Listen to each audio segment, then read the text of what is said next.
Hello guys, welcome back to our channel. Episode ആരംഭിക്കുമ്പോൾ കാണിക്കുന്നത് ചെമ്പകമംഗലമാണ്. ശബ്ദം കേട്ടുകൊണ്ട് ആ മുറിയിലേക്ക് ചെല്ലുകയാണ് സാവിത്രി. തുടർന്ന് അവിടെയൊന്നും കാണാത്തതുകൊണ്ട് സാവിത്രി പുറത്തേക്ക് ഇറങ്ങുന്നു. അപ്പോൾ തന്നെയാണ് മീനാക്ഷി നന്ദിനിയോട് ചോദിക്കുന്നത് എന്ത് ചെയ്യുമെന്ന്. ഇത് കേൾക്കുന്ന സാവിത്രി അങ്ങോട്ടേക്ക് നോക്കുകയും രണ്ടുപേരെയും കാണുകയും ചെയ്യുന്നു. പെട്ടെന്ന് തന്നെ സാവിത്രി പുറത്തേക്കിറങ്ങി കതക് പൂട്ടുകയാണ്. രണ്ടും ഒരുമിച്ചെൻ്റെ കെണിയിൽ വന്ന് കുടുങ്ങിയതല്ലേ, അവിടെ തന്നെ കിടക്കട്ടെ. നാളെ ഒരു ഉഗ്രൻ പണി തന്നെ ഞാൻ കൊടുക്കുന്നുണ്ടെന്നും സാവിത്രി പറയുന്നു. തുടർന്ന് എന്തു ചെയ്യുമെന്നറിയാതെ ടെൻഷനോടെ നിൽക്കുകയാണ് നന്ദിനിയും മീനാക്ഷിയും. നേരം പുലർച്ചെയാകുന്നു. പിന്നീട് കാണിക്കുന്നത് സാവിത്രി മാലതിയെ തൻ്റെ അടുത്തേക്ക് വിളിക്കുന്നതാണ്. മാലു, എനിക്കും നിനക്കും ലോട്ടറി അടിക്കുന്ന പോലെ ഗംഭീരമായ സംഭവങ്ങളാ ഇന്നലെ രാത്രി ഇവിടെ അരങ്ങേറിയത്. എന്നാ ഒന്ന് വേഗം പറ ചേച്ചി, ഞാനൊന്ന് ഉറക്കെ ചിരിക്കട്ടെ, സന്തോഷിക്കട്ടെ. പറയാം, നീ ഒന്ന് സമാധാനപ്പെട്. ഇത് ചെമ്പകമംഗലത്തെ ആകെ പൊട്ടിത്തെറിപ്പിക്കുന്ന രീതിയിലുള്ള ഒന്നാണ്. ഇത് നമ്മുടെ രണ്ടുപേരുടെയും ശത്രുവായ നന്ദിനിയാണ് ആദ്യം അറിയേണ്ടത്. നീ പോയി അവളെ വിളിച്ചോണ്ട് വാ. അവളുടെ മുന്നിലേ ഞാനിത് പറയൂ. ആദ്യം അവൾ ഈ വാർത്ത കേട്ട് തകർന്നടിയുന്നത് ഞാൻ കാണട്ടെ. എന്നിട്ട് ബാക്കി എല്ലാവരോടും പറയാം. ശരി, ഞാൻ പോയി അവരെ വിളിച്ചിട്ട് വരാമെന്ന് പറഞ്ഞ് മാലതി അകത്തേക്ക് പോകുന്നു. അതേസമയം പുറത്തേക്ക് നടക്കാൻ ഇറങ്ങുകയായിരുന്നു കാർത്തി. കാർത്തിയെ കണ്ടയുടൻ സാവിത്രി പറയുകയാണ്, മോനെ നീ എവിടെ പോവാ? ഞാനൊന്ന് നടക്കാൻ പോവുകയാണെന്ന് കാർത്തി പറയുമ്പോൾ സാവിത്രി പറയുകയാണ്, നിന്നോടും മീനാക്ഷിയോടും എനിക്ക് ഒരു കാര്യം പറയാനുണ്ട്. നീ പോയി മീനാക്ഷിയെ വിളിച്ചോണ്ട് വാ. അല്ലമ്മേ, സാധാരണ രാവിലെ അവളെ അടുക്കളയിൽ കാണാറുള്ളതാണല്ലോ, ഇന്ന് കണ്ടില്ലല്ലോ. അവൾ എവിടെയെങ്കിലും കാണും, നീ പോയി കൂട്ടിക്കൊണ്ടുവരാൻ സാവിത്രി പറയുന്നു. പിന്നീട് കാണിക്കുന്നത് മീനാക്ഷി നന്ദിനിയെയും തിരഞ്ഞു നടക്കുന്ന കാർത്തിയെയും മാലതിയെയുമാണ്. അങ്ങനെ രണ്ടുപേർക്കും അവരെങ്ങും കാണാനേ സാധിക്കുന്നില്ല. തുടർന്ന് മാലതി ചെന്ന് നന്ദിനിയെ കാണാനില്ലെന്ന് സാവിത്രിയോട് പറയുമ്പോൾ എന്നാലേ നമുക്ക് പരസ്യം കൊടുക്കാമെന്ന് സാവിത്രി പറയുന്നു. തുടർന്ന് രാജലക്ഷ്മി അമ്മ വരുമ്പോൾ രാജലക്ഷ്മി അമ്മയോട് നന്ദിനിയെ കാണാനില്ലെന്ന് മാലതി പറയുന്നു. മീനാക്ഷിയും കാണുന്നില്ലെന്ന് കാർത്തി പറയുമ്പോൾ അമ്മയും മകളെയും ഞാൻ എലിപ്പെട്ടിയിൽ പൂട്ടിയിട്ടിരിക്കുകയാണെന്നും ഞാൻ തുറന്നാലല്ലേ കാണുമെന്നും സാവിത്രി മനസ്സിൽ പറയുന്നു. അവർ രണ്ടുപേരും കൂടി രാവിലെ എങ്ങോട്ടെങ്കിലും പോയി കാണുമെന്ന് രാജലക്ഷ്മി അമ്മ പറയുമ്പോൾ ഇത് കേട്ട് സാവിത്രി പൊട്ടിച്ചിരിക്കുകയാണ്. അമ്മയ്ക്ക് എന്താ അമ്മയെ പറ്റിയത്? കാര്യം എന്താണെന്ന് വെച്ചാൽ തുറന്നു പറ. തുറന്നു പറയാം, ഈ കുടുംബത്തിലെ എല്ലാവരുടെയും മുമ്പിൽ വെച്ച് തന്നെ ഞാൻ കാര്യങ്ങളെല്ലാം പറയാം. അതിനു മുമ്പ് എനിക്കൊരു കാര്യം അറിയണം. മോഷണ ശ്രമത്തിനുള്ള ശിക്ഷ എന്താടാ? അത് മോഷ്ടിച്ചത് എന്താണോ അതനുസരിച്ചിരിക്കും. എന്താണെങ്കിലും അറസ്റ്റ് ചെയ്ത് ജയിലിലിടുമെന്നും കാർത്തി പറയുമ്പോൾ ഉറപ്പാണോ എന്ന് സാവിത്രി ചോദിക്കുന്നു. ഇതൊക്കെ ഇവിടെ എന്തിനാ പറയുന്നതെന്ന് മാലതി ചോദിക്കുമ്പോൾ മോഷണ ശ്രമത്തിനിടെ 2 കള്ളികളെ ഞാൻ പിടിച്ചിട്ടുണ്ടെന്ന് സാവിത്രി പറയുന്നു.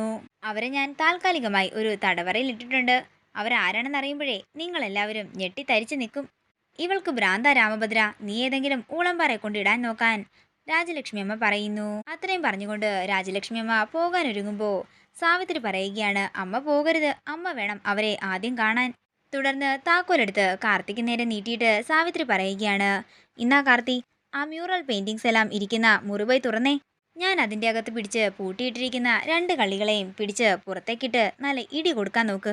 രണ്ടുപേർക്കും ശിക്ഷയിൽ ഒരിളവും കൊടുക്കാനേ പാടില്ല. നീ ചെന്ന് കതക് തുറക്ക്.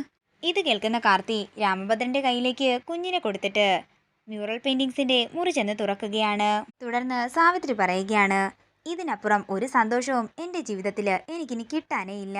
തുടർന്ന് കതക് തുറന്ന് കാർത്തി പുറത്തേക്ക് ഇറങ്ങി വരുമ്പോൾ സാവിത്രി പറയുകയാണ്, നീ തീരെ പ്രതീക്ഷിക്കാത്ത 2 പേരായിപ്പോയി അല്ലേ മുറിയില്? എൻ്റെ അമ്മേ, അതിന് മുറിയിൽ ആരുമില്ലല്ലോ. ഇത് കേൾക്കുന്ന സാവിത്രി ഞെട്ടലോടെ നിന്നിട്ട് പറയുകയാണ്, നീ എന്ത് മണ്ടത്തരമാടാ ഈ പറയുന്നത്? ഞാൻ അവരെ 2 പേരെയും ഈ മുറിയിൽ പൂട്ടിയിട്ടതാ. എൻ്റെ സാവിത്രി ചേച്ചി ഇന്നലെ രാത്രി എന്തെങ്കിലും ദുസ്വപ്നം കണ്ടു കാണുമെന്ന് മാലതി പറയുന്നു. ഞാൻ ഈ മുറിക്കകത്ത് പൂട്ടിയിട്ടവരെ ആരാ തുറന്നു വിട്ടതെന്ന് എനിക്കിപ്പോൾ അറിയണമെന്ന് സാവിത്രി പറയുന്നു. അതേസമയം മീനാക്ഷിയും നന്ദിനിയും ക്ഷേത്രത്തിൽ നിന്നും തിരിച്ചു വരികയാണ്. നിങ്ങൾ രാവിലെ എവിടെ പോയതാണെന്ന് രാജലക്ഷ്മി അമ്മ ചോദിക്കുമ്പോൾ ഞങ്ങള് അമ്പലത്തിൽ പോയതാണെന്ന് നന്ദിനി പറയുന്നു. ഇത് കേൾക്കുന്ന സാവിത്രി ഞെട്ടലോടെ നിൽക്കുകയാണ്.